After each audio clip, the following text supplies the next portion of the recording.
Money purse కి ఎటువంటి paid groups కానీ ఛానల్స్ కానీ లేవు. మిమ్మల్ని మా పేరు చెప్పి ఎవరైనా డబ్బులు అడుగుతున్నారంటే అది స్కామర్స్ అని దయచేసి గుర్తుపెట్టుకోవాలి. Good evening money persons, welcome to daily money show number 1196. ఈరోజు డైలీ మనీ షోలోని టాపిక్స్ విషయంకి వచ్చేసరికి రష్యా ఉక్రెయిన్ వార్ ఎండ్ అవుతున్నట్లుగా న్యూస్ వచ్చేసరికి ఈరోజు మార్నింగ్ నుంచి మార్కెట్లో అయితే పాజిటివ్ మూమెంటం కనపడింది. దీని గురించి ఈరోజు వీడియోలో మాట్లాడుకుందాం. దీంతో పాటుగా ఒక స్టాక్లోని మన ఇండియన్ క్రికెటర్స్ అయినటువంటి రోహిత్ శర్మ, తిలక్ వర్మ, అభిషేక్ నాయర్ వీళ్ళందరూ కూడా ఇన్వెస్ట్ చేయడం జరిగింది. ఈ కంపెనీ గురించి మాట్లాడుకుందాం. వీటితో పాటు మార్కెట్లో చాలా ఇంపార్టెంట్ అప్డేట్స్ ఉన్నాయి, అన్ని కూడా వన్ బై వన్ క్విక్గా డిస్కస్ చేసేద్దాం.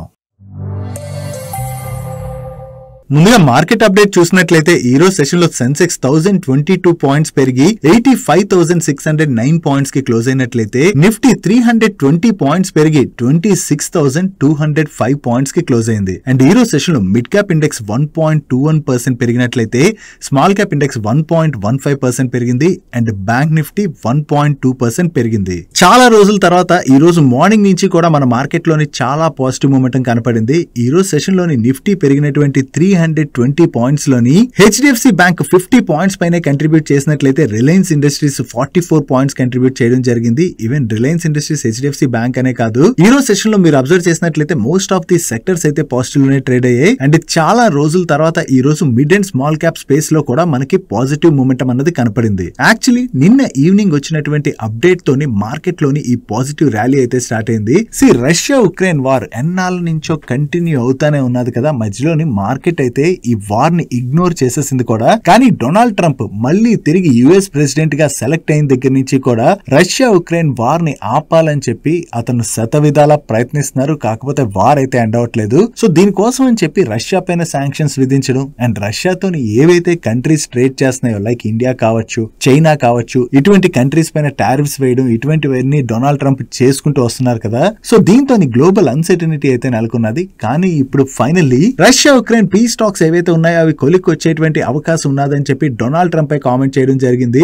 సో రెండు కంట్రీస్ మధ్యన పీస్ డీల్ ఫ్రేమ్ వర్క్ నైతే యుఎస్ సపోర్ట్ చేస్తున్నదని, సో ఇప్పుడు యుక్రెయిన్ కూడా ముందుకొచ్చి ఈ వార్ ఆగిపోవాలనే యుక్రెయిన్ కూడా కోరుకుంటున్నది. సో దీని రిలేటెడ్ గా డిస్కషన్స్ అయితే నడుస్తున్నాయని చెప్పి డొనాల్డ్ ట్రంప్ దగ్గర నుంచి స్టేట్మెంట్ రావడంతో పాటుగా Russia and Ukraine officials UAE లోని మీట్ అయ్యి దీని రిలేటెడ్ గా డిస్కషన్స్ అయితే జరుపుతున్నారని చెప్పి కూడా వేరియస్ మీడియా ప్లాట్ఫామ్స్ అయితే రిపోర్ట్ చేస్తున్నాయి. సో ఎప్పుడైతే రష్యా ఉక్రెయిన్ మధ్యన ఈ పీస్ స్టాక్స్ మొదలయ్యాయని చెప్పి న్యూస్ వచ్చిందో దాంతోని ఈ వార్ త్వరలోనే ఎండ్ అయ్యేటువంటి అవకాశాలు ఉన్నాయని చెప్పి మార్కెట్ లోని ఎక్స్పెక్టేషన్స్ అయితే బిల్డ్ అయ్యాయి. సో ఈ ఎక్స్పెక్టేషన్స్ బిల్డ్ అవడంతోనే ఈవెన్ మన మార్కెట్ లోనే కాదు, ఈ రోజు సెషన్ లో మీరు అబ్జర్వ్ చేసినట్లయితే most of the global markets అన్ని కూడా పాజిటివ్ లోనే ట్రేడ్ అవుతున్నాయి. నేను ఈ వీడియో రికార్డ్ చేసే టైంకి డోజోన్ ఫీచర్స్ కూడా ఈ రోజు పాజిటివ్ లోనే ట్రేడ్ అవుతున్నాయి. సో ఓవరాల్ గా యుక్రెయిన్ అండ్ రష్యా మధ్య జరుగుతున్నటువంటి ఈ పీస్ టాక్ సక్సెస్ఫుల్లీ ముందుకు వెళ్ళినట్లయితే గ్లోబల్ మార్కెట్స్ అన్ని కూడా దాన్ని పాజిటివ్ గా తీసుకుంటాయి. బట్ ఇటువంటి డిస్కషన్స్ చాలా రోజుల నుంచి బోత్ కంట్రీస్ మధ్యన నడుస్తున్నాయి. మధ్యలో డొనాల్డ్ ట్రంప్ కూడా మధ్యవర్తిత్వం చేసి ప్రీవియస్ గా రష్యన్ ప్రెసిడెంట్ అయినటువంటి పుతిన్ గారిని కలిశారు. అండ్ అలాగే యుక్రెయిన్ ప్రెసిడెంట్ అయినటువంటి జెలెన్స్కీ గారిని కూడా కలవడం జరిగింది.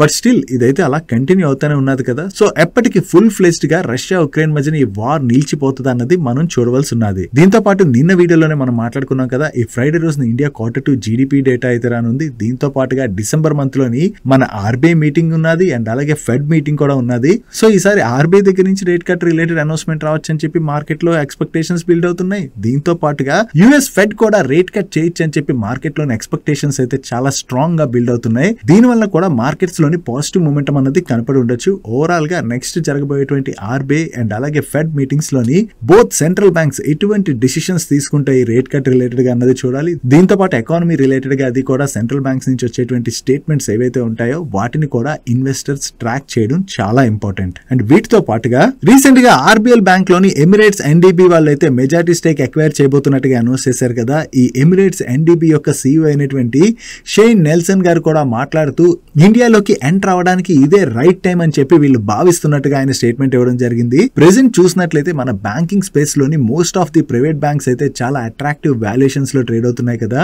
దీంతో ఎమిరేట్స్ ఎన్బిడి బ్యాంక్ వాళ్ళనే కాదు వేరే అదర్ ఫారెన్ కంపెనీస్ కూడా మన ఇండియన్ బ్యాంకింగ్ స్పేస్ లో అయితే ఇన్వెస్ట్ చేయడానికి చాలా ఇంట్రెస్ట్ అయితే చూపెడుతున్నాయి. సో ఇప్పుడు మన ప్రైవేట్ బ్యాంక్స్ అయితే చాలా అట్రాక్టివ్ వాల్యుయేషన్స్ లో ఉండడంతోనే ఈ ఫారెన్ ఇంట్రెస్ట్ కూడా మన ప్రైవేట్ బ్యాంక్స్ రిలేటెడ్ గా క్లియర్ గా కనపడుతుంది. అండ్ అంతేకాకుండా మన ఇండియాలోని most of the sectors 5 years below PE అయితే ట్రేడ్ అవుతున్నాయి. రీసెంట్ గా చూసినట్లయితే గ్లోబల్ మార్కెట్స్ కొంత పాజిటివ్ గా మూవ్ అయ్యాయి, కానీ మన ఇండియన్ మార్కెట్స్ లోని పెద్ద పాజిటివ్ మూమెంటం అనేది కనపడలేదు. ఇన్ఫాక్ట్ లాస్ట్ 1 year నుంచి మన మార్కెట్స్ అయితే చాలా వాలటైల్ గా మూవ్ అవుతున్నాయి and most of the investors portfolios కూడా నెగిటివ్ లోనే ట్రేడ్ అవుతున్నాయి. సో మన మార్కెట్ కి ఏంటంటే మన ఎకానమీ అంతా బాగుంది అండ్ కంపెనీస్ దగ్గర నుంచి కూడా బెటర్ నెంబర్సే వస్తున్నాయి. ఓన్లీ థింగ్ ఏంటంటే ఇప్పుడు గ్లోబల్ ఎకానమీస్ రిలేటెడ్ గా నెలకొన్న అన్సర్టనిటీ వల్ల కొంతవరకు మనం మార్కెట్ లో నెగిటివ్ రియాక్షన్ చూసాం. దీంతో పాటుగా డొనాల్డ్ ట్రంప్ మన పైన విధించినటువంటి టారిఫ్స్ అవి ఉండడం అండ్ మన ఇండియా అండ్ యుఎస్ మధ్యన ట్రేడ్ డీల్ కూడా చాలా రోజుల నుంచి జరుగుతుంది అని న్యూస్ వస్తున్నా కూడా ఒకంతట అది ఫైనలైజ్ అవ్వకపోవడంతో మన మార్కెట్ లో ఆ మూమెంటం అయితే స్టార్ట్ అవ్వట్లేదు. సో వన్స్ మన ఇండియా అండ్ యుఎస్ మధ్యన ట్రేడ్ డీల్ కనుక ఫైనల్ అయిపోయింది అనుకోండి, మార్కెట్ లోని తిరిగి ఆ పాజిటివ్ మూమెంటం కనపడేటువంటి అవకాశం ఉన్నది. డైలీ మార్కెట్ లో వచ్చేటువంటి ఇటువంటి ఇంపార్టెంట్ ఇన్ఫర్మేషన్ ని మీతో డీటెయిల్ గా షేర్ చేయడానికి మన టీం పెడుతున్నటువంటి ఎఫర్ట్స్ గనుక వీడియో చూస్తున్న ఏ పాయింట్ ఆఫ్ టైం లో అయినా మీకు హెల్ప్ఫుల్ అయినట్లయితే మేము మిమ్మల్ని అడిగేదోటే మన వీడియోని మర్చిపోకుండా లైక్ చేయడానికి ప్రయత్నించండి. నెక్స్ట్ ఒక స్మాల్ క్యాప్ స్టాక్ రిలేటెడ్ గా అయితే మనం డిస్కస్ చేసుకోవాలి. ఈ కంపెనీ పేరు స్వరాజ్ షూటింగ్. ఈ కంపెనీ టెక్స్టైల్ మ్యానుఫ్యాక్చరింగ్ కంపెనీ. ఈ కంపెనీ గురించి మనం ఎందుకు మాట్లాడుకుంటున్నాం అంటే వీళ్ళ బోర్డు నిన్న మీట్ అయ్యి 43,76,500 ఈక్విటీ షేర్స్ ని ఈచ్ షేర్ 236 రూపీస్ చొప్పున ప్రిఫరెన్షియల్ బేసిస్ లోని ఇష్యూ చేయడానికి అప్రూవ్ చేయడం జరిగింది. టోటల్ గా దీని ద్వారా వీళ్ళు 103 crores అయితే రైజ్ చేస్తున్నారు. దీంతో పాటుగా 67,97,000 వారెంట్స్ ని కూడా ఇష్యూ చేస్తూ 160 crores ఫండ్ రైజ్ చేయడానికి అయితే అప్రూవ్ చేయడం జరిగింది. ఈ షేర్స్ ఇష్యూ చేయడంలోని స్పెషాలిటీ ఏముందంటే ఈ షేర్స్ వీళ్ళు ఎవరికి ఇష్యూ చేస్తారో ఒకసారి మీరు ఇక్కడ స్క్రీన్ పై అయితే చూడండి. ఈ షేర్స్ మన ఇండియన్ క్రికెటర్స్ అయినటువంటి రోహిత్ శర్మ అండ్ తిలక్ వర్మ వీళ్ళిద్దరికి కూడా ఈచ్ 11,000 షేర్స్ అయితే ఇష్యూ చేశారు. వీళ్ళతో పాటుగా అనదర్ క్రికెటర్, ఈయన రిటైర్ కూడా అయిపోయారు, అభిషేక్ నాయర్ గారు. మీలో చాలా మంది అంటే క్రికెట్ చూసే వాళ్ళకి తెలుస్తుంది. అభిషేక్ నాయర్ గారికి కూడా 11,000 షేర్స్ అయితే ఇష్యూ చేయడం జరిగింది. వీళ్ళతో పాటు ఇంకా చాలా మంది ఇన్వెస్టర్స్ కి వీళ్ళైతే షేర్స్ ని ఇష్యూ చేశారు. ఈ షేర్స్ తో పాటు వారెంట్స్ కూడా వీళ్ళు చాలా మందికి ఇష్యూ చేయడం జరిగింది. ఓవరాల్ గా ఈ ఫండ్ రైజ్ అయితే చేస్తున్నారో ఆ రైజ్ చేసినటువంటి ఫండ్ ద్వారా వీళ్ళ డెట్ అది తగ్గించుకోవడానికి అండ్ ఫ్యూచర్ లో కంపెనీ గ్రోత్ రిలేటెడ్ గా అది యూజ్ చేసేటువంటి అవకాశం ఉన్నది. సో ఇంత ఫేమస్ పర్సన్స్ కి జనరల్లీ షేర్స్ ఇష్యూ చేసిన తర్వాత మీడియాలో అయితే న్యూస్ అయితే బాగా తిరుగుతుంది కదా. సో దీని తర్వాత సోషల్ మీడియాలో ఈ కంపెనీ రిలేటెడ్ గా న్యూస్ అయితే బాగానే తిరుగుతుంది. కాకపోతే ఎవరైనా సరే ఒక కంపెనీస్ లో షేర్స్ ఎక్వైర్ చేశారనుకోండి, వాళ్ళు ఎక్వైర్ చేయడానికి వెనకాల ఉన్న థీసిస్ ఏంటి మనకి అది తెలియదు కదా. సో వాళ్ళు ఎవరైనా ఎక్వైర్ చేశారు కదా అని చెప్పి మనం ఎప్పుడు కూడా కంగారు పడిపోయి ఇన్వెస్ట్ చేసేయకూడదు. సో వాళ్ళు ఎక్వైర్ చేసినప్పుడు ఇలా న్యూస్ రావచ్చు, కానీ ఒక్కోసారి వాళ్ళు ఎగ్జిట్ కూడా అయిపోతుంటారు కదా. ఎగ్జిట్ అయినప్పుడు మనకి తెలియదు కూడా తెలియదు. సో అలా తెలియదు కాబట్టి మనం కొన్న తర్వాత స్టాక్ గానీ పడుతుంది అనుకోండి, దెన్ మనకి అసలు అంటే స్టాక్ ఎందుకు పడుతుంది ఏంటి ఏం ఐడియా ఉండదు. కాబట్టి ఎవరో కొన్నారు కదా అని చెప్పి ఎప్పుడు కూడా షేర్స్ లో అయితే ఇన్వెస్ట్ చేయకూడదు. నెక్స్ట్ లాస్ట్ 2 days నుంచి సోషల్ మీడియాలోని ఒక ట్వీట్ అయితే చాలా ఎక్కువగా సర్క్యులేట్ అవుతుంది. సో ప్రతి ఒక్కరూ కూడా అసలు ఈ ట్వీట్ లో ఏమున్నదన్న తెలుసుకోవడం చాలా ఇంపార్టెంట్. జనరల్లీ ఈ స్విగ్గీ, ఇన్స్టామార్ట్ కావచ్చు, జెప్టో, బ్లింకిట్ ఇటువంటి వాటిలోని చాలా మంది ఆర్డర్స్ అయితే పెట్టుకుని ఉంటారు కదా. అలాగే ఒక వ్యక్తి స్విగ్గీ, ఇన్స్టామార్ట్ లోని ఎగ్స్ అయితే ఆర్డర్ పెట్టుకున్నారు. సో ఆర్డర్ పెట్టుకున్న తర్వాత మీరు ఇక్కడ ఇమేజ్ లో చూడొచ్చు, ఒక ఎగ్ అయితే బ్రేక్ అయి వచ్చింది ఆయనకి డెలివరీ. సో వచ్చిన తర్వాత జనరల్ ఏం చేస్తారు, ఇలా ఎగ్ బ్రేక్ అయిపోయింది అది ఇది అని చెప్పి స్విగ్గీ, ఇన్స్టామార్ట్ కంప్లైంట్ పెడతారు కదా. కాకపోతే ఇతను కొంచెం అతి తెలివైన వాడు. సో ఇతను ఏం చేశాడంటే ఏఐని యూజ్ చేసి చాలా ఎగ్స్ బ్రేక్ అయినట్టుగా ఫోటో ఇమ్మని చెప్పి ఆ ఫోటోని ఏఐలో అప్లోడ్ చేయడం జరిగింది. అండ్ ఏఐ దగ్గర నుంచి అతనికి ఆ ఫోటో అంటే చేంజ్ అయ్యి కూడా వచ్చేసింది. వచ్చిన తర్వాత ఈ అతి తెలివైన వ్యక్తి ఏం చేశాడంటే స్విగ్గీ, ఇన్స్టామార్ట్ వాళ్ళకి సేమ్ ఫోటోనే పంపించి ఇలా నాకు వచ్చినటువంటి ఎగ్స్ లోని చాలా ఎగ్స్ బ్రేక్ అయిపోయి సో డెలివరీ సరిగ్గా రాలేదు నాకు, సో రిఫండ్ అయితే ప్రాసెస్ చేయమని చెప్పి అతను అడిగాడంట. సో అడిగేసరికి అతనికి స్విగ్గీ, ఇన్స్టామార్ట్ వాళ్ళు అది నిజమే అనుకుని చెప్పి రిఫండ్ కూడా ప్రాసెస్ చేసేసినట్లుగా ఓవరాల్ గా అన్ని స్క్రీన్ షాట్స్ ఉన్నాయి చూడండి ఇక్కడ. సో పెట్టి ఆ ట్వీట్ అయితే భయంకరంగా సోషల్ మీడియాలో తిరుగుతుంది. సో ఇది నిజమా కాదా ఎవరూ కూడా చెప్పలేం. కాకపోతే అండ్ ఏ వచ్చిన తర్వాత చాలా వరకు ఫొటోస్ మార్చేయడం ఇటువంటివి చాలా రకాలుగా చూస్తున్నాం కదా. సో మనకి చాలా రకాలుగా ఉపయోగపడుతున్నా కూడా దాన్ని మిస్యూజ్ చేసే వాళ్ళు కూడా కొంతమంది ఉంటారు కదా. సో అలా మిస్యూజ్ చేసే వాళ్ళు ఆ రకంగా అయితే వాడుకుంటున్నారు. సో ఓవరాల్ గా దీన్ని బట్టి ఏం అర్థం చేసుకోవచ్చు అంటే నిజంగా ఏని గనక ఇలా వాడి స్విగ్గీ, ఇన్స్టామార్ట్ కావచ్చు, జెప్టో కావచ్చు వీళ్ళు ఎవరినైనా సరే చీటింగ్ చేశారనుకోండి కస్టమర్స్, ఒక్కోసారి కనుక్కోవడం కూడా కష్టం కదా. అక్కడ ఎవరైతే కస్టమర్ సపోర్ట్ లో ఉంటారో వాళ్ళకి తెలియదు కదా ఏ ద్వారా క్రియేట్ చేశారా లేదా అన్నది. వాళ్ళు ఆ టైంలోని అంత పర్టికులర్ గా చూడలేకపోయారు అనుకోండి, రిఫండ్స్ ని ప్రాసెస్ చేసేస్తారు కదా. అలా రిఫండ్ కనుక ప్రాసెస్ చేసినట్లయితే ఓవరాల్ గా దానివల్ల ఎవరు నష్టపోతారు? దానివల్ల కంపెనీస్ అయితే బాగానే నష్టపోయేటువంటి ప్రమాదం ఉన్నది. ఇదే గనక ఇలా కంటిన్యూ అయినట్లయితే జొమాటో అండ్ స్విగ్గీ, దీంతో పాటు జెప్టో ఇటువంటి కంపెనీస్ పైన అయితే బిగ్ ఇంపాక్ట్ పడేటువంటి అవకాశం ఉన్నది. బట్ ఈ ట్వీట్ తిరుగుతుంది కదా, దీని రిలేటెడ్ గా స్విగ్గీ, ఇన్స్టామార్ట్ వాళ్ళు ఏమైనా రెస్పాండ్ అవుతారేమో చూడాలి, ఇది నిజమా కాదా అన్నది. ఒకవేళ నిజమై ఫ్యూచర్ లో కూడా చాలా మంది ఇలాంటివే ఫాలో అయ్యారు అనుకోండి, కంపెనీస్ కి అయితే భారీగానే నష్టం రావచ్చు. అండ్ ఇది ఒక రకంగా కంపెనీస్ కి నష్టం. కాకపోతే రీసెంట్ గా చూసినట్లయితే 10 minutes క్విక్ కామర్స్ యాప్స్ అయితే మనకి బాగా అలవాటు అయిపోతున్నాయి కదా. సో అలవాటు అయిన తర్వాత చాలా మంది మీద వాటి యొక్క ఇంపాక్ట్ ఏ విధంగా పడుతుంది అన్నది ఈ సాటర్డే రోజున మన ఛానల్లోని ఒక డీటెయిల్ వీడియోని చేసి రిలీజ్ చేసాం. దీనివల్ల మన ఫైనాన్షియల్స్ ఎంత వరకు ఇంపాక్ట్ అవ్వచ్చు, మన పైన ఏ విధంగా ఇంపాక్ట్ ఉంటుంది, వీళ్ళు ఫాలో అయ్యే డార్క్ ప్యాటర్న్స్ అయితే ఇటువంటివన్నీ కూడా ఈ వీడియోలో ఎక్స్ప్లెయిన్ చేయడం జరిగింది. సో ఈ క్విక్ కామర్స్ యాప్స్ ఎవరైతే వాడుతుంటారో వాళ్ళందరికీ కూడా ఈ వీడియో ఖచ్చితంగా హెల్ప్ఫుల్ అవుద్ది. మీ ఫ్రీ టైమ్ లో అయితే చూడడానికి ప్రయత్నించండి. అండ్ మీ ఇంట్లో ఎవరైనా యాప్స్ వాడుతున్నట్లయితే వాళ్ళకి కూడా ఒకసారి ఈ వీడియోని అయితే చూపించడానికి ప్రయత్నించండి. నెక్స్ట్, సెంట్రల్ గవర్నమెంట్ ఈ ఇయర్ జనవరిలోని యూపీఎస్ స్కీమ్ అయితే అనౌన్స్ చేసింది కదా. సో ఎన్పిఎస్ లో ఎవరైతే సెంట్రల్ గవర్నమెంట్ ఎంప్లాయీస్ వాళ్ళు ఇన్వెస్ట్ చేస్తుంటారో వాళ్ళని యూపీఎస్ కి అయితే మైగ్రేట్ చేసుకోవచ్చు ఈజీగా అని చెప్పేసి గవర్నమెంట్ అయితే చెప్పింది. దీని తర్వాత ఓవరాల్ గా 27.92 lakh గవర్నమెంట్ ఎంప్లాయీస్ లోని 1 lakh గవర్నమెంట్ ఎంప్లాయీస్ మాత్రమే ఈ ఎన్పిఎస్ నుంచి యూపీఎస్ స్కీమ్ కి అయితే స్విచ్ చేసుకున్నారు. అంటే less than 4% of the government employees అయితే ఎన్పిఎస్ నుంచి యూపీఎస్ స్కీమ్ కి అయితే స్విచ్ చేసుకోవడం జరిగింది. So remaining central government employees and retirees ఎవరైతే ఉంటారో వాళ్ళు ఈ November 30th డెడ్ లైన్ ఏదైతే ఉన్నదో ఆ డెడ్ లైన్ లోపు ఈ ఎన్పిఎస్ నుంచి యూపీఎస్ స్కీమ్ కి స్విచ్ చేసుకోవాలని చెప్పేసి గవర్నమెంట్ అయితే అడుగుతున్నట్లుగా సిఎన్బిసి వాళ్ళు వాళ్ళ సోర్సెస్ ద్వారా తెలిసినటువంటి ఇన్ఫర్మేషన్ అయితే షేర్ చేస్తున్నారు. ఓవరాల్ గా ఎంప్లాయీస్ అయితే ఎక్కువ మంది యూపీఎస్ స్కీమ్ కి అయితే స్విచ్ చేసుకోలేనట్టు మనం అర్థం చేసుకోవచ్చు. సో మీలో ఎవరైనా ఎన్పిఎస్ స్కీమ్ బెటరా లేదా యూపీఎస్ స్కీమ్ బెటరా అని చెక్ చేసుకోవాలనుకున్నట్లయితే మన ఛానల్లో ఆల్రెడీ యూపీఎస్ వర్సెస్ ఎన్పిఎస్ వీడియోని అయితే రికార్డ్ చేసి 7 months బ్యాకే రిలీజ్ చేసాం. సో ఒకవేళ సెంట్రల్ గవర్నమెంట్ ఎంప్లాయీస్ ఎవరైనా సరే ఏది బెటర్ అని చెక్ చేసుకోవాలనుకున్నట్లయితే ఈ వీడియోని ఒకసారి చూడడానికి ప్రయత్నించండి. ఈ వీడియో ఈ రోజు డైలీ మనిషి ఎండ్ కార్డ్ లో ఉంచుతాను. సో చెక్ చేసుకున్న తర్వాత మీకు ఏ స్కీమ్ బెస్ట్ అనిపిస్తే ఆ స్కీమ్ లోని మీరు ఉండడం అన్నది బెటర్. నెక్స్ట్, ఈ రోజు మన cabinet 7,280 crores worth rare earth permanent magnet scheme అయితే అప్రూవ్ చేయడం జరిగింది. యాక్చువల్లీ చైనా ఎప్పుడైతే ఈ రేర్ ఎర్త్స్ ని బ్యాన్ చేసిందో అక్కడి నుంచి వరల్డ్ మొత్తం కూడా ఈ రేర్ ఎర్త్స్ రిలేటెడ్ గా స్ట్రగుల్ అయింది కదా.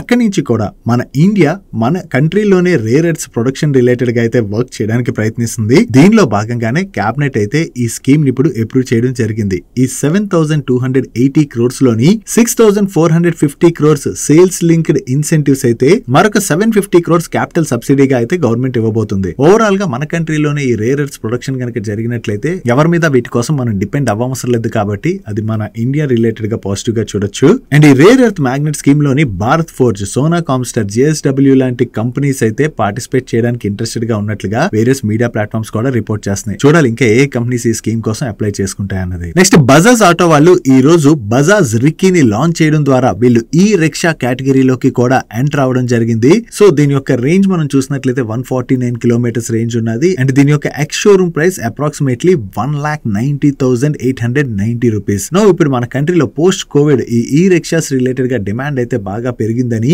ఎవ్రీ మంత్ దగ్గరగా 45,000 వెహికల్స్ అయితే సేల్ అవుతున్నట్లుగా, సో ఈ ఆపర్చునిటీని క్యాటర్ చేసేందుకు గాను ఈ సెగ్మెంట్ లోకి అయితే వీళ్ళు ఎంటర్ అయినట్టుగా షేర్ చేస్తున్నారు. సో వీళ్ళు కొత్తగా లాంచ్ చేసినటువంటి ఈ బజాజ్ రిక్కీకి మార్కెట్ లో మంచి రెస్పాన్స్ వచ్చి సేల్స్ కనుక బాగా జరిగాయి అనుకోండి, అది బజాజ్ ఆటో వాళ్ళకి అయితే పాజిటివ్ కానుంది. నెక్స్ట్, థర్మెక్స్ వాళ్ళకి థర్మెక్స్ బ్యాబ్కాక్ అనేటువంటి ఒక సబ్సిడరీ కంపెనీ ఉన్నది. ఈ సబ్సిడరీ కంపెనీకి నైజీరియాలోని రిఫైనరీ అండ్ పెట్రోకెమికల్ కాంప్లెక్స్ కోసం అని చెప్పి utility boilers and associated systems ని సప్లై చేసేందుకు గాను కొత్తగా ఒక కాంట్రాక్ట్ అయితే విన్ అయ్యారు. ఈ contract value approximately 580 crores and ఈ కాంట్రాక్ట్ ని వీళ్ళు 22 months లో కంప్లీట్ చేయవలసి ఉన్నది. నెక్స్ట్, హెచ్జీ ఇన్ఫ్రా వాళ్ళ రిలేటెడ్ గా ఒక నెగిటివ్ అప్డేట్ అయితే ఉన్నది. వీళ్ళకి Uttar Pradesh state goods and service tax department దగ్గర నుంచి 220 crores వర్త్ షోకాస్ నోటీస్ అయితే వీళ్ళు రిసీవ్ చేసుకున్నారు. ఈ షోకాస్ నోటీస్ రావడానికి కారణం ఏంటంటే వీళ్ళు ఇన్పుట్ ట్యాక్స్ క్రెడిట్ రిలేటెడ్ గా రాంగ్ ఫుల్ గా క్లెయిమ్ చేశారు. సో దాంతోనే వీళ్ళకైతే షోకాస్ నోటీస్ అయితే వచ్చింది. సో దీని రిలేటెడ్ గా వీళ్ళు ఏం చెప్తున్నారంటే వీళ్ళు కంప్లీట్ గా దీని రిలేటెడ్ గా చదివి కౌన్సిల్ యొక్క అడ్వైజ్ అది తీసుకున్న తర్వాత దీనికి రిప్లై అయితే ఫైల్ చేస్తామని,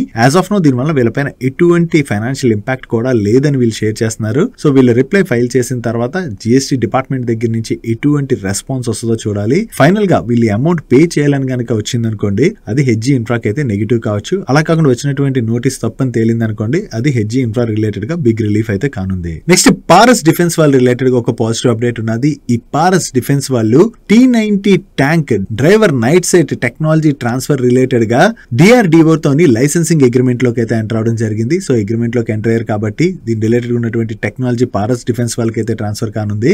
ఈ టెక్నాలజీని యూజ్ చేయడం ద్వారా వీళ్ళు ప్రొడక్ట్స్ అయితే బిల్డ్ చేయొచ్చు. నెక్స్ట్ పేస్ డిజిటెక్ లిమిటెడ్ వాళ్ళకి L&T వాళ్ళ దగ్గర నుంచి ఒక కాంట్రాక్ట్ అయితే వచ్చింది. Contract value approximately 1994 million rupees. And ఈ కాంట్రాక్ట్ లో భాగంగా వీళ్ళు battery energy storage system supply చేయవలసి ఉన్నది. సో వీళ్ళు కొత్తగా ఏదైతే ఈ కాంట్రాక్ట్ విన్ అయ్యారో ఇది పేస్ డిజిటెక్ రిలేటెడ్ గా మనం పాజిటివ్ గా చూడొచ్చు. నెక్స్ట్ పవర్ ట్రాన్స్ఫార్మర్స్ ని సప్లై చేసేటువంటి అట్లాంటా ఎలక్ట్రికల్స్ లిమిటెడ్ వాళ్ళకి గుజరాత్ ఎనర్జీ ట్రాన్స్మిషన్ కార్పొరేషన్ వాళ్ళ దగ్గర నుంచి కొత్తగా 2 ఆర్డర్స్ అయితే వచ్చాయి. ఈ orders value approximately 297 crores. And ఈ కాంట్రాక్ట్ లో భాగంగా వీళ్ళు టోటల్ గా 25 ట్రాన్స్ఫార్మర్స్ అయితే సప్లై చేయవలసి ఉన్నది. నెక్స్ట్ డయాగ్నోస్టిక్ సర్వీసెస్ ప్రొవైడ్ చేసేటువంటి డాక్టర్ లాల్ పాత్ ల్యాబ్స్ వాళ్ళు మన ఇండియాలోనే ఫస్ట్ డెడికేటెడ్ కాంప్లిమెంట్ టెస్టింగ్ ల్యాబొరేటరీని అయితే ఈ రోజు లాంచ్ చేయడం జరిగింది.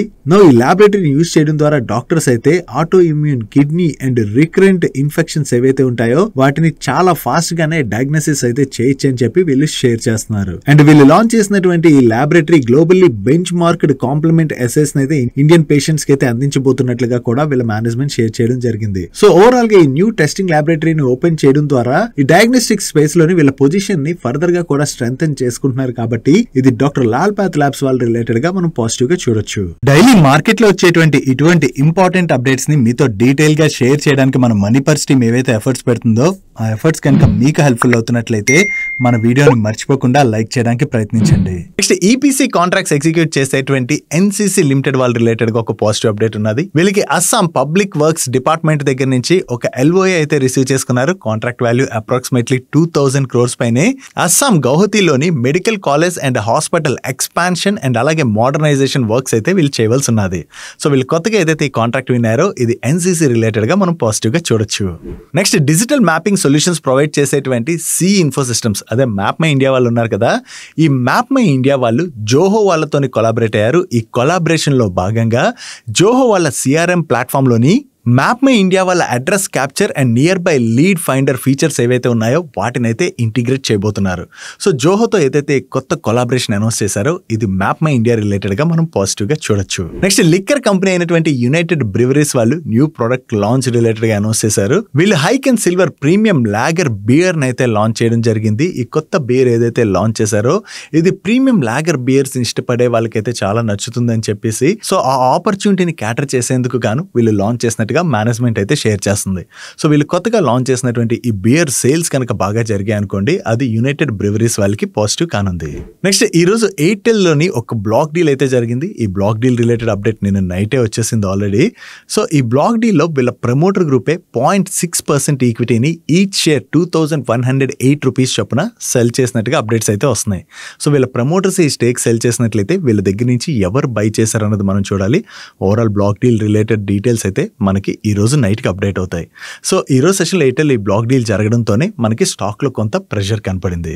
నెక్స్ట్ జైడస్ లైఫ్ సైన్సెస్ వాళ్ళ హైడ్రోక్లోరైడ్ ఎక్స్టెండెడ్ రిలీజ్ టాబ్లెట్స్ కి US FDA దగ్గర నుంచి అయితే ఫైనల్ అప్రూవల్ వచ్చినట్టుగా వీళ్ళు ఎక్స్చేంజెస్ కి అప్డేట్ చేస్తున్నారు. ఈ టాబ్లెట్స్ ని హార్ట్ స్ట్రోక్స్ వస్తాయి కదా వీటి రిస్క్ ని రెడ్యూస్ చేయడానికి యూజ్ చేస్తారని అండ్ US లోని లాస్ట్ 12 months లోని వీటి యొక్క ఎస్టిమేటెడ్ సేల్స్ $24.5 మిలియన్ గా వీళ్ళు షేర్ చేస్తున్నారు. సో వీళ్ళు కొత్త టాబ్లెట్స్ కి US FDA దగ్గర నుంచి ఫైనల్ అప్రూవల్ వచ్చింది కాబట్టి US లో వీటి రిలేటెడ్ గా ఉన్న ఆపర్చునిటీని వీళ్ళు క్యాటర్ చేసేటువంటి అవకాశం ఉంది. సో ఇది జైడస్ లైఫ్ సైన్సెస్ వాళ్ళ రిలేటెడ్ గా మనం పాజిటివ్ గా చూడొచ్చు. That's it for today's daily మనిషి గైస్. అండ్ డైలీ మనిషిని క్లోజ్ చేసే ముందు మన వర్కౌట్స్ విషయంకి వచ్చేసరికి నిన్న ఆల్మోస్ట్ 4 kilometers అయితే వాక్ చేశాను. మీరేం వర్కౌట్స్ చేస్తారో కింద కామెంట్ సెక్షన్ లో కామెంట్ చేసండి. అండ్ డైలీ మనిషిలో షేర్ చేసిన ఇన్ఫర్మేషన్ కనుక మీకు హెల్ప్ఫుల్ అయినట్లయితే మన వీడియోని లైక్ చేస్తూ ఛానల్ సబ్స్క్రైబ్ చేసుకోవడం మర్చిపోకండి. నేను చంద్రశేఖర్ పత్రి మరొక ఇంట్రెస్టింగ్ వీడియోతో కలుద్దాం. Good night.